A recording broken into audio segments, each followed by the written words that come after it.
Sugeng Dalu, selamat malam. Jumpa lagi dengan Mbak Melati dari Jawa Timur. Kita kali ini akan ngomong masalah primbon ya. Siapa yang suka primbon? Siapa yang suka perbintangan? Dulu masa kecil saya ada lagu dari Mbak Heidi Diana itu perbintangan. Kita masa itu kita sudah ya, karena kita muslim jadi udah ditakut-takuti bahwa perbintangan itu syirik dan segala macam. Jadi intinya kita harus mengolah pikiran kita agar tidak mempercayai. Jadi kita tidak, memang nggak boleh mempercayai, namanya aja suatu apa ya istilahnya, suatu usaha. Jadi yang namanya usaha itu kita harus yakin bahwa harus tercapai. Nah, kalau nggak tercapai ya nggak apa-apa, itu sudah takdir dari Tuhan. Memang ketentuan Tuhan seperti itu. Pun semua usaha seperti itu, pun dengan primbon, dengan perbintangan. Misalnya perbintangan mengatakan bahwa kamu minggu ini begini, misal kurang cerah, kalau bisa keuangan agak keuangan kamu agak terlalu begini. Nah, kita berusaha juga, itu adalah salah satu usaha kita, bahwa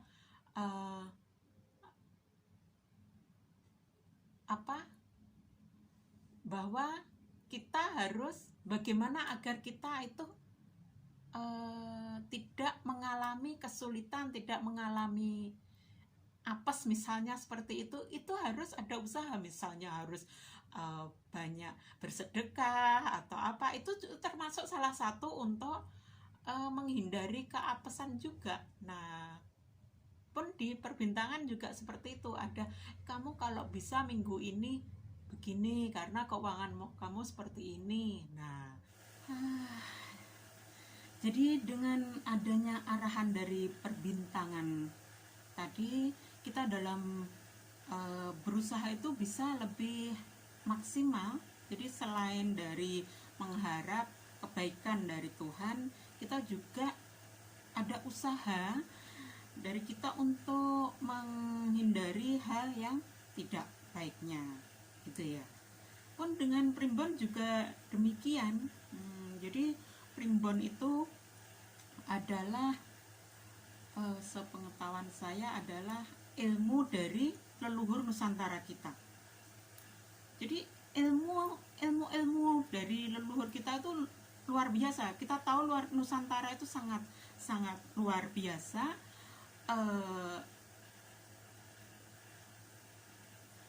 Nusantara bisa jaya, bisa sampai negara-negara tetangga pun bisa jadi ada di bawah Nusantara kita, karena ilmu Nusantara kita itu sudah sangat-sangat luar biasa. Itu sebelum agama-agama lain luar itu datang ke Indonesia. Jadi kurang apa coba? Nusantara kita begitu luar biasa. Dan semua ilmu itu adalah hasil dari olah batin, dan kalau macam sekarang ya penelitian-penelitian juga. Nggak mungkin cuma sekedar nulis terus, juga nggak mungkin itu bukan dari Tuhan gitu, juga nggak mungkin. Itu semua dari Tuhan juga, karena spiritual orang leluhur kita yang sangat luar biasa. Jadi ilmu itu bisa dengan istilahnya mudah, bisa dengan mudah ada ya semacam ilham lah. Jadi karena sangat dekat dengan Tuhan, akhirnya ada semacam ilmu-ilmu yang seperti ilmu laduni, jadi langsung dikasih gitu sama Tuhan. Nah, karena saking dekatnya, saking luar biasanya dalam berspiritual, itu ilmu leluhur kita sudah sangat luar biasa. Jadi primbon itu adalah ilmu dari zaman dulu sebelum agama-agama semua agama-agama datang ke Indonesia. Kita sudah mempunyai ilmu-ilmu yang luar biasa itu tadi, dan itu secara turun-temurun sampai sekarang terus ditulis dengan gaya sekarang, dan semua itu adalah dari Tuhan loh ya. Jangan salah, jangan menilai negatif ilmu-ilmu Nusantara itu dari demit, dari apa. Itu sangat-sangat, kita sangat-sangat jahat kalau menilai leluhur kita itu demit yang ngasih. Seharusnya kita sendiri yang berusaha berspiritual yang baik, sehingga kita bisa dekat dengan Tuhan, sehingga ilmu-ilmu itu bisa, untuk orang-orang pandai-pandai itu saya yakin mereka sangat dekat dengan Tuhan. Mereka sangat-sangat jadi kedekatannya sama Tuhan itu tulus, betul-betul tulus, betul-betul ikhlas, sehingga mudah ilmu-ilmu segala macam mereka menemukan ilmu-ilmu apa itu. Nah, disitulah sama dengan leluhur kita. Nah, ya, jadi stop, jangan menilai negatif, jangan dikaitkan dengan agama bahwa itu adalah syirik segala macam. Mulai sekarang kita buka pikiran kita. Jadi ilmu-ilmu tadi diturunkan secara turun-temurun, bukan ditulis ya mestinya adalah ditulis terus mana terus sampai sekarang akhirnya ditulis dengan bahasa kita, sehingga kita bisa dengan mudah memahami isi primbon. Nah, pada masa dulu itu primbon itu yang yang istilahnya yang melakukan ya, pelaku dari isi primbon itu adalah justru para raja, putri-putri raja, keluarga kerajaan. Jadi keluarga kerajaan itu punya orang yang spiritualisnya sangat luar biasa, mempunyai panutan yang spiritualisnya sangat luar biasa, seperti Eyang Sabdopalon gitu. Jadi Eyang Sabdopalon itu mengasuh para raja zaman dulu sehingga Nusantara bisa begitu luar biasa. Nah, di situ para keluarga putri-putri raja, para keluarga keraton itu menggunakan isi-isi primbon itu. Misal pada hari Senin harus bagaimana, terus kalau ada kejadian seperti ini firasat apa, itu semua adalah ilmu yang dipunyai oleh Nusantara kita. Sampai sekarang kita kadang bisa melihat isi primbon yang begitu mencengangkan ya, luar biasa isi primbon itu. Jadi kita jauhkan merasa bahwa isi primbon itu dikata sirik atau segala macam, bukan. Itu adalah ilmu seperti yang kita pun sekarang juga ada banyak ilmu-ilmu. Lah kenapa sekarang bisa diterima? Lah kalau kita juga sama-sama menilai itu sirik, kita berarti juga nggak menerima ilmu-ilmu zaman sekarang, ya kan? Nah, kita lanjutkan contoh penggunaan primbon masa sekarang tuh ya. Kadang saya itu juga suka sebetulnya ya dengan primbon, tapi saya mesti olah pikiran saya dulu bahwa saya ya seperti tadi yang sudah saya katakan, bahwa kita nggak boleh percaya, kita cuma usaha tadi ya. Nah, di kita misal saja ya, saya sendiri juga mengalami ini contoh baru saja saya alami, ini contoh kecil. Jadi gini, ketika saya mau keluar itu saya udah siap-siap gitu ya, terus saya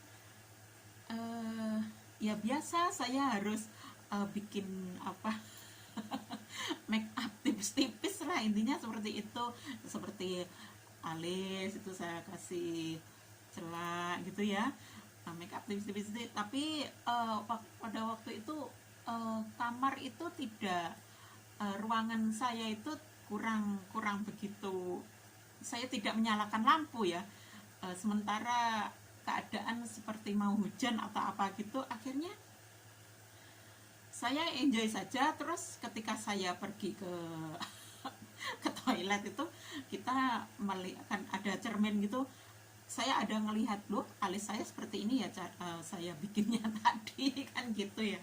Nah terus akhirnya ya saya terus lupa gitu aja.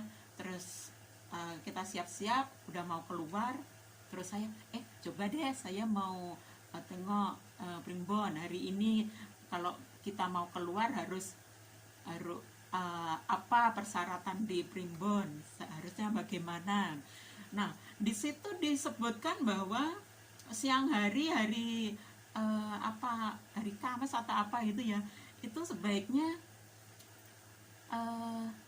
celupkan tangan di air, lalu oleskan ke alis 2 atau 3 kali.